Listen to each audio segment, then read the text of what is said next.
Okay, this is the 100-120 class, and we will be doing some two voice out of this murder case, uncounted, so we're going to estimate about 100. We'll begin. You guys care what order we're in, or do you want a question today? No, not particularly. No? Okay. It's up to you. I don't care. I don't know. I'll question then. Okay. I will answer. For the record. Now, what about this People's 33? You familiar with this type of gun? That's a revolver. Looks like a 38. Okay. And you put the bullets in? Slide the bullets into the chamber. Okay. Now, when you fire this type of gun, these are the type you see in the old Gunsmoke, the old Western movies. Is that a fair statement? It's a fair statement. Yes. Revolver? Revolver. Yes, sir. When you fire these kind of guns, like this revolver, does it eject a casing? No, sir. What happens to the casing in these kinds of guns? After you fire the round and pull the trigger, the cylinder will spin. In order to empty that, you're going to have to open the chamber and actually physically empty out the rounds. Okay. Let me look at my notes real quick. I don't think I have any questions, Your Honor. Now we have a new witness. Back on the record. Have a seat over here, please. State your full name and spell your last name for the record. My name is Catherine Stanton. Last name is Stanton. Thank you. Where are you employed? Stockton Police Department. And what is your position there? I'm a detective. How long have you been employed by the Stockton Police Department? Since September of 1996. Okay. Did you ever, showing you People's 13, go to an area near 1332 East Weber and kind of stake out that address? Yes, I conducted surveillance at that location. On what date did you conduct your surveillance of that address? It would have been Saturday, April 3rd. Were you with anyone else? No, I was by myself at that time. Were you plainclothes or in a marked car? Tell us. I was in plain clothes and in an unmarked police vehicle. What time did you start surveilling that location? About 8 o'clock in the morning. Were you looking for anyone in particular?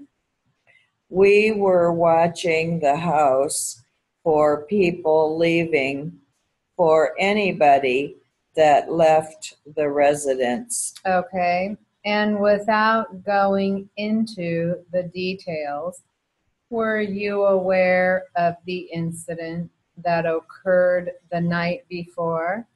Yes, I was. So were you part of that investigation? Yes, I was. When did you come on board in the investigation? I was contacted at home by Sergeant Capron at 7 in the morning on the 3rd. Okay. So you go, if I heard you right, about 8, did you say? About 8. And what did you see?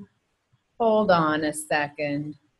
Does that address, by the way, show up in People's 17? If you can see that from here Yes, I can. with the laser, where were you? Let's put it that way. Where I was wouldn't be on this screen. I was farther to the... Where were you in People's 13?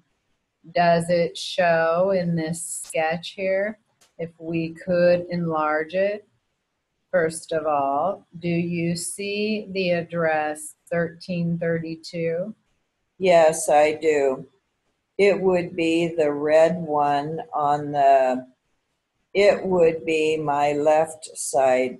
Bear with me, I'm sorry. It's okay. Now show us about where you were if it shows up in the sketch. I would have actually been down Weber Street this way, So over here on the north side of the street, watching this way. as you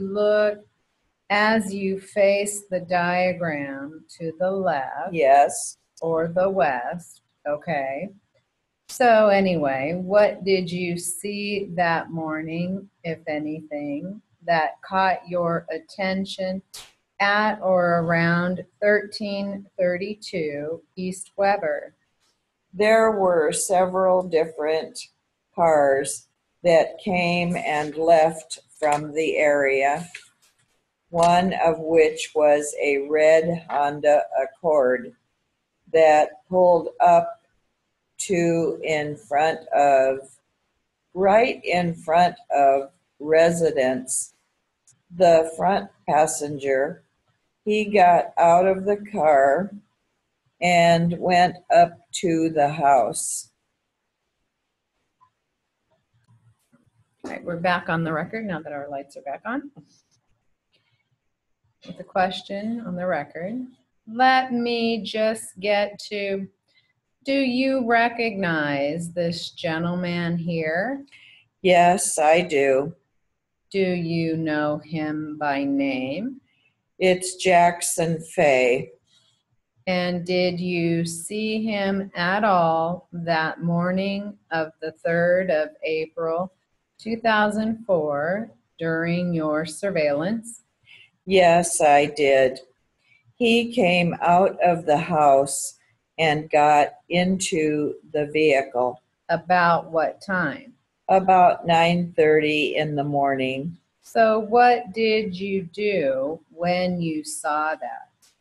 I broadcasted over the police radio that there was 2 Asian males that had left the house and were in the red Honda Accord and were leaving the area.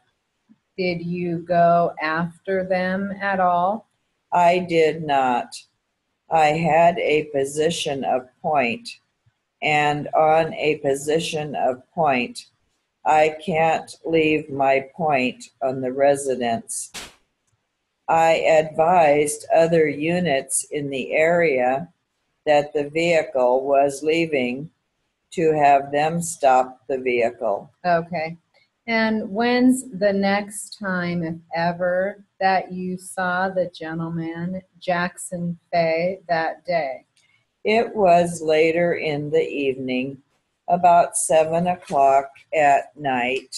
Where did you see him that night? He was playing basketball at 3830 Alvarado, an apartment complex. Anywhere near this area where you were surveilling? No, it's in North Stockton. Okay. And then what happened when you Well, how did you happen to see him? We were going to the residence with several other officers to make contact at a couple of apartments there. And while we were driving through, I was looking for him, and I saw him playing basketball, wearing the same shirt he was wearing when he got into the car earlier that morning. So, what did you see happen to him once you saw him? Officer Cole stopped him, contacted him, searched him, and handcuffed him and placed him in the patrol car. And that would be it. Okay. Were you there when Cole arrested him? I saw Cole arrest him, yes. Okay.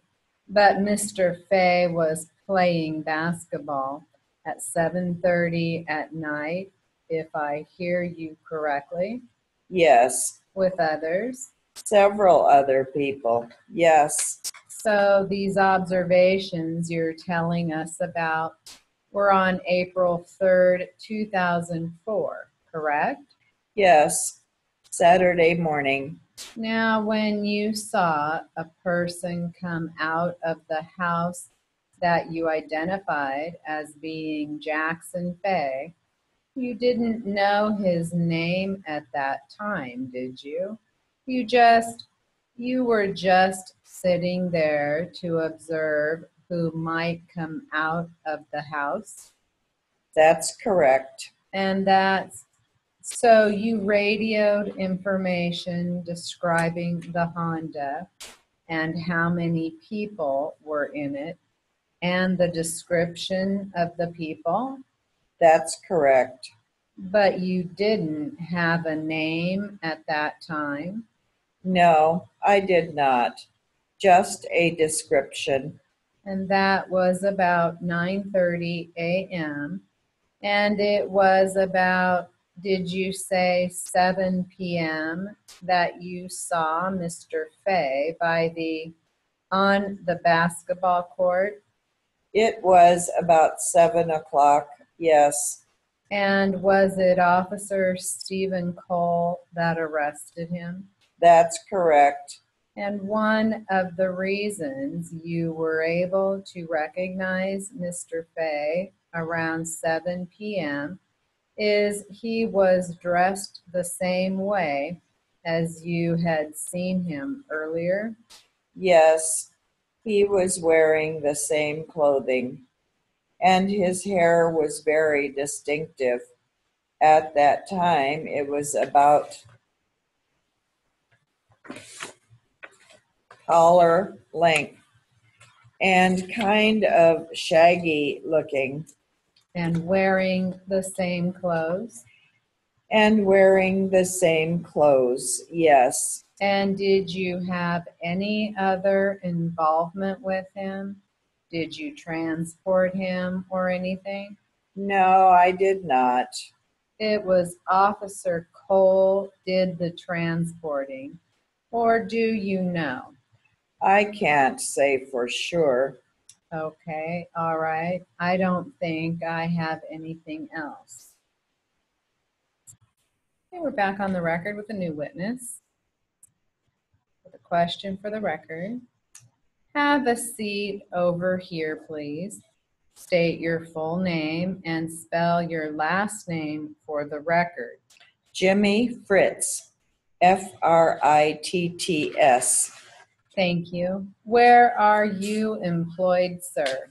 City of Stockton Police Department. Your position there? Currently, I'm a patrol officer.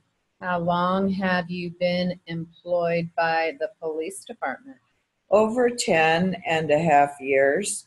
Did you participate in the surge of 1332 East Weber in Stockton? Yes, I did. On what date did you participate in that search? April 2nd of 2004. Did you guys have a search warrant? Yes, we did. And were items seized pursuant to the search warrant? Yes. Did you book the items that were seized? Yes, I did. Did you make a list of the items that you seized? Yes. Let me show you People's 107 and ask you if you recognize this item. I'm taking the contents out of it. First of all, do you recognize the exhibit and the envelope? Yes. What is it? It's a digital gram scale that was located in that residence. A digital gram scale? Yes. Okay. And you booked it and placed it in evidence, is that correct? Yes, I did. Marking as People's 108. Do you recognize this exhibit at all? Yes. What is it? That's a DOJ envelope that contains some suspected narcotics that we had located at another residence. That you located where? At an apartment around the corner, 15 North Sierra, Nevada. People's 13. Which apartment number was that? 24, I believe, which would be. Let me just specifically address just what you found at 1332 East Weber. Maybe I wasn't clear. So at 1332 East Weber, did you find the scale, the Jennings scale that I showed you? Yes, that scale in your hand. Yes. Okay. Now, when you found this digital scale, was there anything on or about it that caught your attention? There was some off-white residue that was on the scale. Some off-white residue that was on the scale? Correct. What else did you find at 1332 East Weber? Located a leather holster. And did you book that? Yes. Marking as People's 109. You recognize this exhibit? You recognize this? Yes. Where did you find, what do you call this? It's a holster. Like a purse for a gun? Yes. Small sidearm. Pardon me. What did you say just now? For a small sidearm. Where did you see this? This was located in the northeast bedroom of the residence. Of 1332 East Weber? Correct. And which room? Did I cut you off? The northeast bedroom. If you can give us an idea on People's 17 where the northeast bedroom is, if it shows. First of all, do you recognize 1332 East Weber on there? Or can you even make it out? Maybe it's easier. Let me show you People's 13. Okay. Show us with the laser where the northeast bedroom would be of 1332. It would be in the top right corner. With the laser, could you point? Oh, I'm sorry. right there. Put a little X. Does that X indicate where the northeast bedroom is? Yes. Okay. On People's 13. By the way, where did you find the Jennings scale with the off-white powder residue? In that same bedroom, in a plastic tote. What color did you say this holster was? Brown. Does it appear to have something that might allow one to attach it to one's belt? Yes, it has a little metal clip which could be attached onto a belt. Did you find a firearm in that room at all? Any firearm? No weapon was located. No. Find some bullets? There were some .357 Magnum rounds located.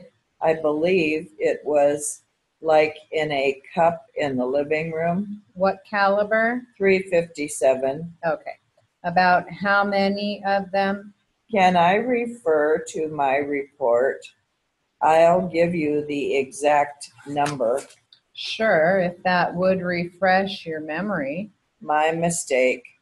They were actually 45 auto, and there were 17. Okay. That's what I was. There were 17 in quantity, 45 auto. Did you book those? Yes, By the way, what date did you say this search was? from looking at my report again.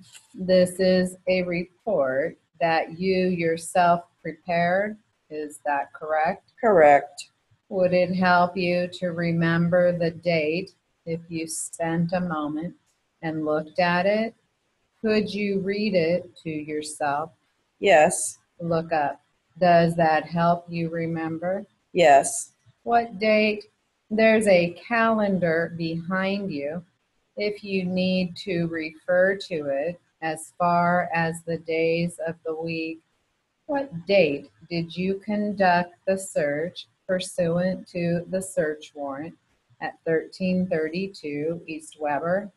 The actual search would have been early that morning of the 3rd. Okay. The incident happened on the 2nd.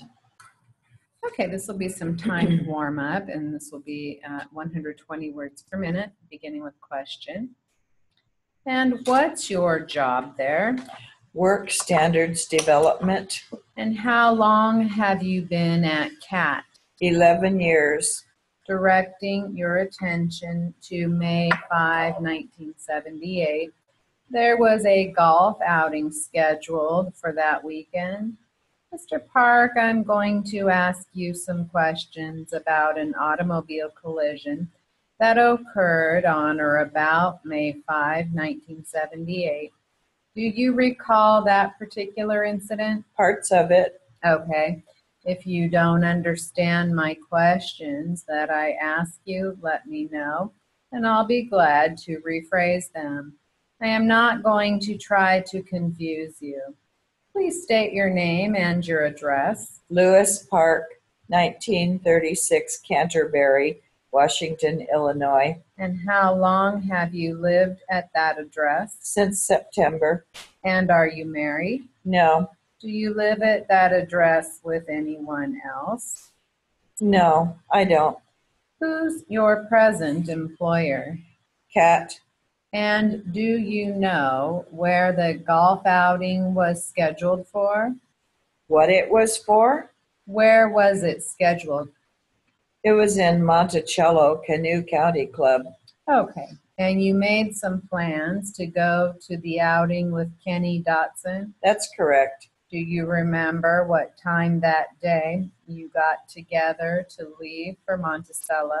Around 2:30. And how do you remember that time? Just that I left work later on, after the morning and had lunch. Okay. Where did you meet at 2:30? At his trailer. You met Mr. Dotson at his trailer in East Peoria? Correct. Did either one of you have anything to drink at the trailer? No, not that I remember. Had you had anything to drink before your meeting him at his trailer that afternoon? Yes, we had lunch at the wine rack, Paradise Wine Rack. Okay, and where is that located? In East Peoria. And do you remember what you had for lunch? No, I don't. And do you recall what each of you had to drink at lunch? I'm not sure, but 1 or 2 scotch and waters. Yes, and you had... I know that's what I had. You hadn't had anything prior to lunch on that morning to drink? No. Okay. Did you take any alcohol in the vehicle with you on the trip to Monticello? We stopped, yes. And where did you stop? I think at the convention in Sunnyland. Convenient? Yes, convenient. Was that both of your ideas? No, Do you remember whose idea? I'm not certain. Okay. Do you remember who paid for it? Mr. Dotson. And what kind of alcohol was that? Scotch. And did you both consume scotch on the way to Monticello? Do you remember yes. Do you remember the amount you consumed? No, Was it a fifth you had picked up? I'm not sure.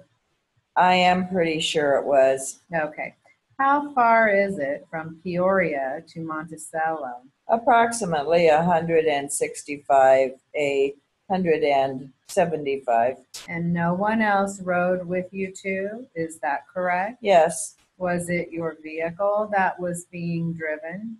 yes. What kind of a car was it? It was a 1975 Grand Prix. Was it in good operating condition? Yes, You left for Monticello about 2:30. yes. About what time did you arrive in Monticello? About 8 or so, 8:30. Okay. And did you make any more stops from Washington to town? Yes, for gas. Fine. I can't recall, exactly where. Okay. When you arrived at Monticello, you checked into a motel? We went to the country club. Okay. When did you check into the motel? Well, when we went that evening, Did you go into the room? we had a key given to us, I remember. Okay. You went directly to the country club when you got into town then? Correct. Right, That was approximately 7 or 7:30. right. How did you feel when you got there? All right. You didn't feel that you had any effects from whatever alcoholic drinks you had? I'm not sure. First of all, did you feel intoxicated? No, Did you notice anything about yourself that would indicate any effects from the alcohol? no. And that was true at, say, 6 or 6:30. Right. And did you note anything about Mr. Dotson that would indicate the effects from the alcohol at that time? Not that I can recall. Do you know if you ate dinner when you arrived? Yes, And who did you eat dinner with? Mr. Dotson. Is there anyone else that you ate dinner with? I don't remember. Okay. Do you remember what you ate for dinner? I remember having steak. I had a steak. And did you have anything to drink with your dinner? I believe, yes. I recall I did have at least one alcoholic beverage. Okay. And what would that have been? Scotch and water? Yes, And approximately when did you finish eating dinner? I don't remember. I know it's been a long while back. I'm not sure, but I would say we finished by 7:30, 8 o'clock. Okay. Then what did you do following dinner? We went into the bar. And did you meet anyone there from the Peoria area? Yes. And who was there? What I remember, Larry Davis and Al Lavin. And did you spend some time then with them? Yes. Do you remember what, if anything, you drank over the course of the rest of the evening prior to leaving the club? No, I can't remember. You probably had a couple of drinks. I'm not certain, but I would say probably.